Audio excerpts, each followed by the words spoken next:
He thought he could walk in unnoticed, but before the night was over, every person in that room would wish they had treated him differently. The chandeliers above cast a golden glow across polished marble floors as laughter and the soft clink of crystal glasses filled the air. It was the kind of five-star restaurant where reservations were booked months in advance, and every guest carried themselves like they belonged, dressed in tailored suits and elegant evening gowns, moving with quiet confidence, until the doors opened and William Carter stepped inside, his coat slightly worn, his shoes showing the miles they had traveled, and for just a moment, the rhythm of the room faltered, subtle glances exchanged, brows slightly raised, whispers forming at the edges of conversations, not loud enough to be called out, but sharp enough to be felt, because in a place where image was everything, he didn't fit, and people noticed. They always did. William didn't rush, didn't shrink, he simply walked forward at his own steady pace, his eyes calm, taking in the room as if he had seen places like this before, maybe even built them, but no one there could imagine that.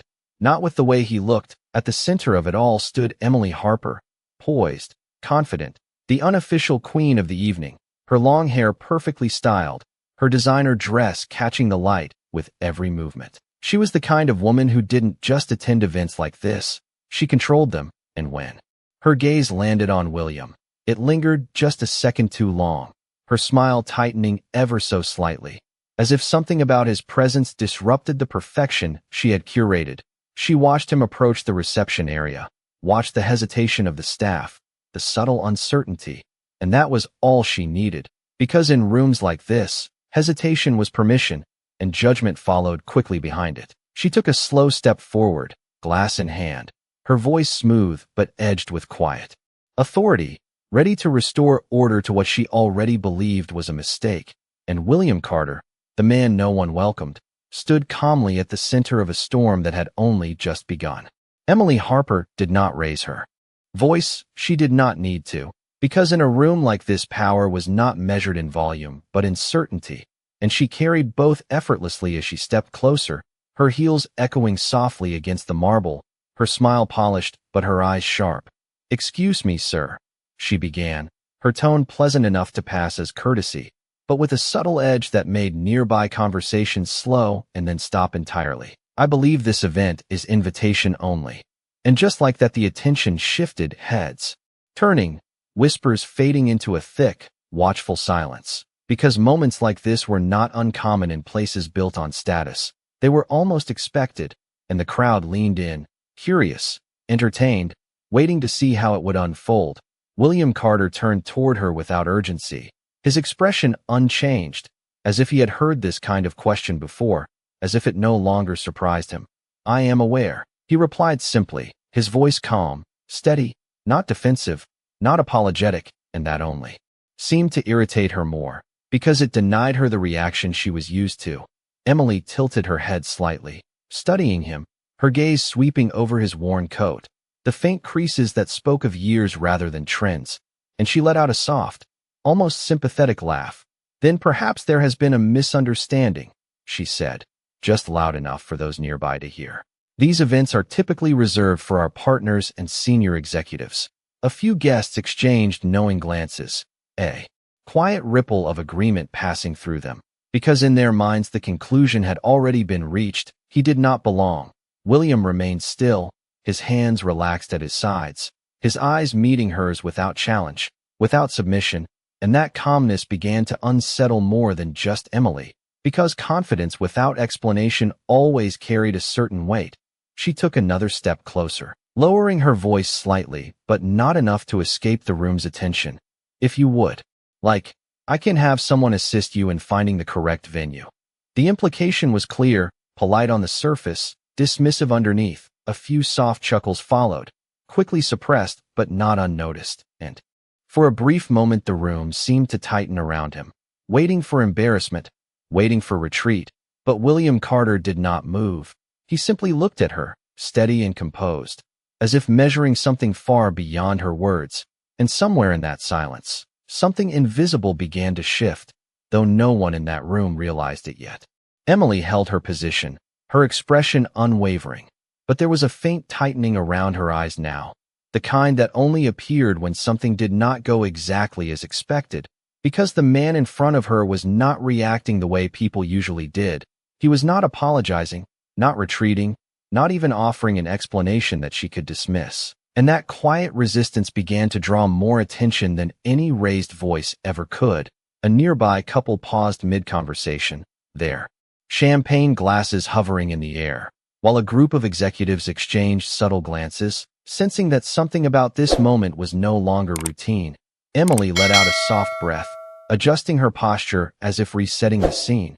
"Sir, I am trying to help you avoid an uncomfortable situation," she said, her tone still controlled, but now edged with a sharper clarity, as though she was no longer speaking just to him but to everyone watching. "This is not the kind of event you can simply walk into." The words landed heavier this time, more deliberate, designed to draw a clear line between those who belonged and those who did not. And the room seemed to respond. A few nods, a few faint smiles, the unspoken agreement of a social hierarchy being reinforced. But William Carter remained exactly where he was, his gaze steady, almost reflective, as if he was looking past the surface of her words into something deeper, something she herself might not have fully understood. And for a brief moment, that calm unsettled her more than defiance ever could, because it suggested certainty, and certainty without explanation was difficult to challenge. She took a small step closer, lowering her voice just enough to create the illusion of discretion while ensuring the audience remained engaged. "I can't have security escort you out discreetly," she added, the word discreetly carrying a quiet finality, a way to end the situation without further spectacle, or at least that was the intention. A few guests shifted their weight, anticipation building, because this was the point where stories like this usually ended, the outsider removed, the balance restored. But something in William's posture suggested otherwise. He did not move, did not even glance toward the entrance. Instead, he lifted his chin slightly, not in defiance, but in quiet acknowledgement of everything being said. And when he finally spoke, his voice was calm, measured, almost thoughtful. "You seem very certain about who belongs here," he said, and the simplicity of the statement lingered in the air longer than anyone expected, because it was not a protest, not a challenge, but a mirror. And for the first time that evening, Emily did not respond immediately, the room holding its breath as the tension shifted into something far more unpredictable. The words lingered longer than anyone expected, not because they were loud, but because they were precise. And in a room built on certainty, precision had a way of cutting deeper than volume ever could. Emily felt it immediately, a subtle shift beneath her confidence, like the ground had moved just slightly out of place. But she recovered quickly. She always did, her smile returning, though now it carried less warmth and more control. In spaces like this, certainty is not a flaw, it is a requirement. She replied smoothly, her voice steady enough to reassure the room, to pull the attention back under her influence. A few guests nodded again, grateful for the familiar rhythm being restored. But something had changed. The ease was gone, replaced by a quiet tension that no one could quite explain. William Carter did not react to her words, at least not outwardly, but there was a faint shift in his gaze, something almost reflective, as if he had heard variations of this conversation many times before, as if he had watched people draw these same lines, only to see them erased later. And that unspoken history gave his silence a weight that Emily could not easily dismiss. She straightened slightly, her posture sharpening, signaling the end of the exchange. "I will have security assist you now," she said, more decisively this time, no longer offering suggestions, but issuing a conclusion. And with that, she gave a subtle nod toward the edge of the room, where a uniformed staff member had already begun to move, drawn by the shift in tone, the quiet authority in her voice, the kind that usually ended situations like this without question. The surrounding guests relaxed just enough to believe the moment was closing.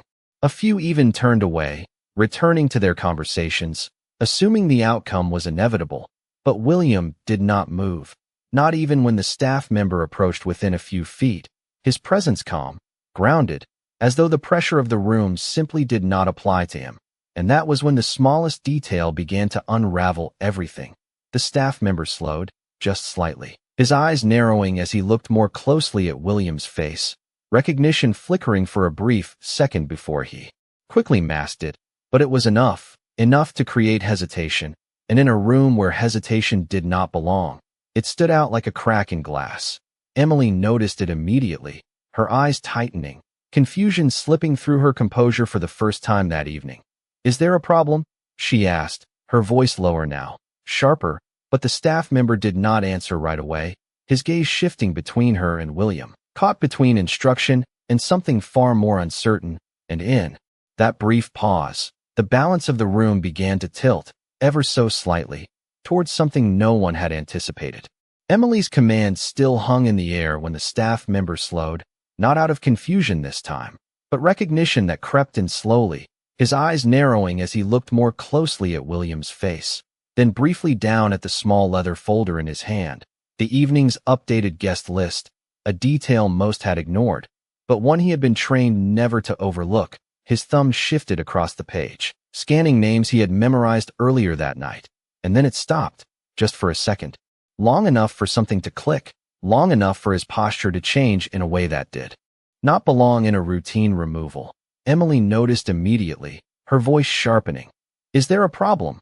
she asked, expecting resolution, but the staff member hesitated again, this time visibly. "Ma'am, I just need to confirm something," he said, quieter now, and that hesitation spread outward like a ripple, drawing attention back from guests who had already assumed the moment was over. William did not move, his gaze steady, almost patient, as if he had seen this exact moment unfold before, as if he knew what came next. Emily stepped closer, lowering her voice but not her authority. "There is nothing to confirm," she said firmly, but the staff member was no longer looking at her, his attention fixed entirely on William, the name still lingering in his mind, the memory of a briefing earlier that afternoon, a late arrival, a chairman who preferred to keep a low profile, and suddenly the pieces aligned, not dramatically, but with quiet certainty. He took a small step back instead of forward, and that single movement shifted the energy of the room, because it was no longer uncertainty, it was caution. "Sir, are you Mr. Carter?" he asked carefully, and the question itself was enough to fracture the assumptions that had filled the room just moments before. A murmur spread, subtle but immediate. Emily's expression tightened, the first real crack in her composure. "That is not necessary," she said quickly, but before the moment could be contained, the doors opened again, and this time the movement carried urgency. A senior executive entered, scanning the room with purpose, his eyes landing on William almost instantly, recognition flashing without hesitation. He moved forward, quickly, not rushing, but with unmistakable intent, weaving through the crowd that now parted instinctively, and when he reached him, he did not question, he did not hesitate. He spoke with certainty that carried across the entire room. "Mr. Carter, I sincerely apologize for the delay. We have been expecting you." And in that instant, the silence that followed was no longer confusion, it was realization, sharp and irreversible, because this time, there was no doubt left to resolve. The words did not just land, they echoed, carrying a weight that shifted the entire room in a single breath. "Mr. Carter, we have been expecting you." And suddenly the space that once felt controlled, predictable, almost scripted, fell into a silence so complete it felt deliberate, as if even the chandeliers above had paused to listen. Emily Harper did not move at first, her expression frozen in the exact moment between confidence and realization, because the tone in that man's voice was not polite, it was not uncertain, it was absolute, and absolute recognition left no room for interpretation. The staff member who had hesitated earlier stepped back immediately, his posture straightening, his uncertainty replaced with quiet respect, and that shift did not go unnoticed, not by the guests, not by the servers, and certainly not by Emily, whose mind was already racing to reconcile the image she had constructed with the reality now unfolding in front of her.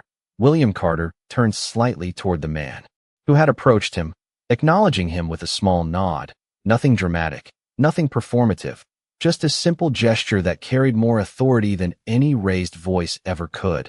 "I appreciate your patience," the man added quickly, lowering his voice slightly, but not enough to escape the room's attention. because by now everyone was listening, everyone was watching, and more importantly, everyone was rethinking. A murmur began to ripple through the guests, not loud, but unmistakable. Questions forming, assumptions collapsing.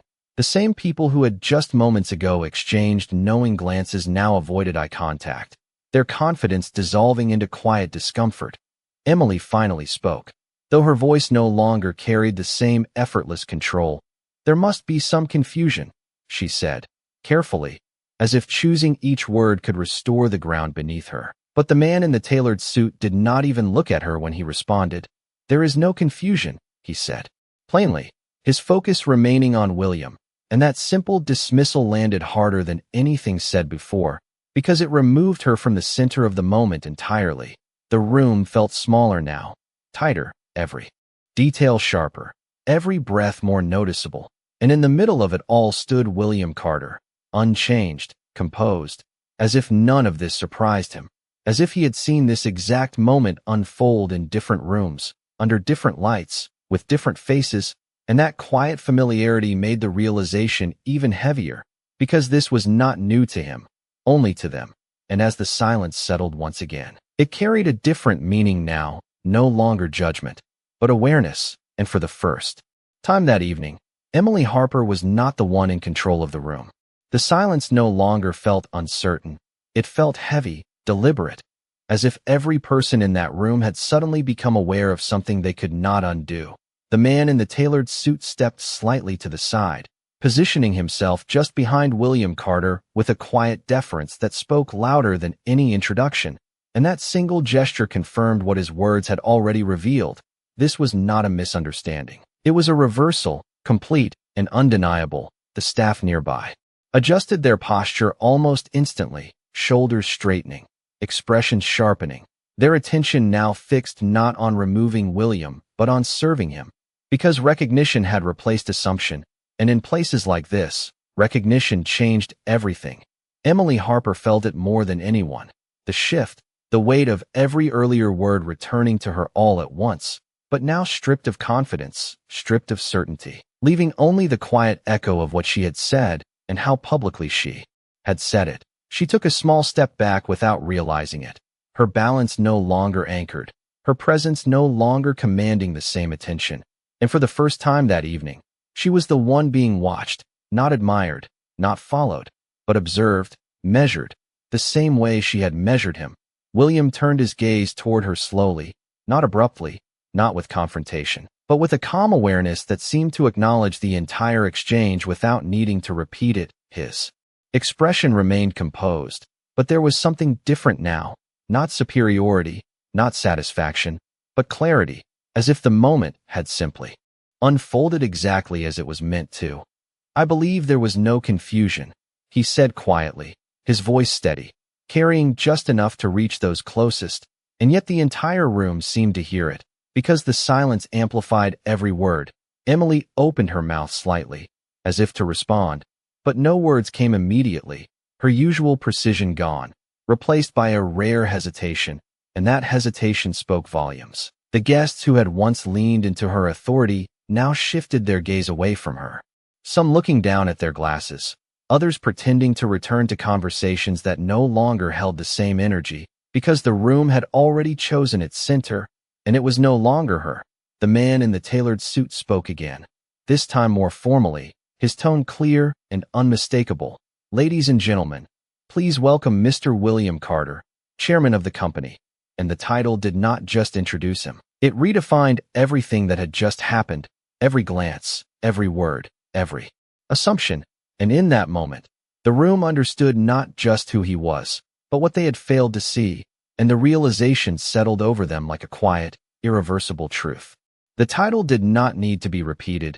It had already done its work, because the moment those words settled into the room, everything realigned, posture, attention, even the direction of every gaze. The same people who had once looked past William Carter now looked directly at him, but not with curiosity anymore, with awareness, the kind that comes too late, the kind that cannot be undone. A few guests straightened instinctively, adjusting their jackets, their expressions shifting into something more respectful, more cautious, As if trying to rewrite the last 10 minutes without saying a word, the staff moved with new urgency, not rushed, but precise, attentive. One server quietly approached with a fresh glass. Another subtly cleared space near the center. Small gestures that signaled status more clearly than any announcement ever could. And through it all, William remained exactly as he had been, calm, grounded, unaffected by the sudden change, as if the room had simply caught up to a truth that had always been there. Emily Harper stood just a few feet away, but it felt like a distance far greater than that. Her confidence had not disappeared, but it had shifted, reshaped into something quieter, more careful, her eyes no longer scanning the room for control, but fixed on him, searching, recalculating, trying to understand how she had missed something so significant. Her voice, when it finally returned, was softer, measured. "Mr. Carter, I was not aware," she began, each word chosen with precision. But even then, the sentence felt incomplete, because awareness was not the issue, it was assumption, and both of them knew it. William looked at her, not with judgment, not with triumph, but with a calm clarity that made the moment even heavier. "That seems to be the theme of the evening," he said quietly, and the line was not sharp, but it landed deeper than any confrontation could have, because it did not accuse, it revealed. A few guests nearby lowered their eyes, the weight of shared responsibility settling in, the laughter from earlier now distant, almost out of place in the memory of what had just happened. Emily inhaled slightly, as if preparing to respond, but stopped, because for once, there was nothing she could say that would restore the version of the moment she had created. The room remained still, not out of tension anymore, but out of understanding, because the shift was complete, and in that stillness, one thing became unmistakably clear: the power in the room had never changed, only the perception of it had. The room did not return to what it had been, because once something is seen clearly, it cannot be unseen. The music resumed softly somewhere in the background. Glasses touched again, conversations restarted, but everything carried a different tone now, quieter, more measured, as if each person had become aware of how easily perception could betray them. William Carter did not step forward to claim attention. He did not raise his voice or demand acknowledgement. Instead, he moved with the same steady pace he had when he first entered. But now the space opened for him without hesitation. People stepping aside instinctively, not out of fear, but out of recognition, the kind that arrives too late to prevent regret. Emily Harper remained where she stood for a moment longer, her posture composed. But her expression changed in ways that only those closest could notice. The certainty was gone, replaced by reflection, not just on what had happened, but on how quickly it had unfolded, how easily she had drawn conclusions that now stood exposed. She finally stepped forward, her voice quiet, no longer commanding the room but speaking within it. "Mr. Carter, I would like to apologize," she said, the words simple, but heavier than anything she had said before. And this time there was no audience in her tone, no performance, just acknowledgement. William paused, turning slightly toward her, his expression unchanged, not dismissive, not approving, simply present. He studied her for a brief moment, not to judge, but to understand, and when he spoke, his voice remained calm, steady. "An apology is not about the moment," he said.